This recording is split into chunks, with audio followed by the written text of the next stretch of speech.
আসসালামু আলাইকুম। কেমন আছেন সবাই? আশা করছি অনেক ভালো আছেন। আলহামদুলিল্লাহ আমিও অনেক ভালো আছি। বাজারে যাওয়ার পর দেখলাম এত সুন্দর, সুন্দর আম উঠেছে, আমার আর দেখে লোভ সামলাইতে পারি নাই। সাথে, সাথে কিনে ফেলছি। আর কিনে আনার পরে যে রেখে দেব তাও করি নাই। আমি কিন্তু কেটে খাওয়া শুরু করে দিচ্ছি।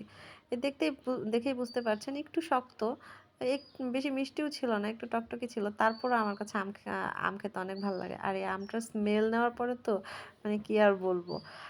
পুরা মানে উম অন্যরকম একটা ভালো লাগে। আর আমাদের সবার কাছেই হচ্ছে এটা দেশীয় ফল হিসেবে সবারই অনেক পছন্দ। আমার কাছেও অনেক বেশি পছন্দ।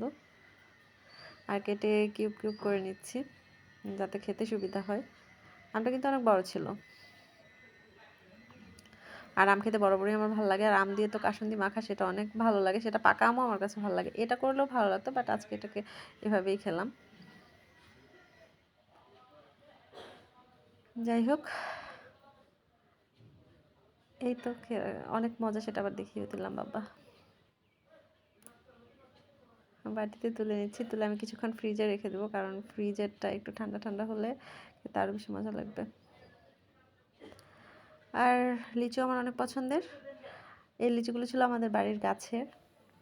আমার ভীষণ ভালো লেগেছে খেতে। আল্লাহ হাফেজ।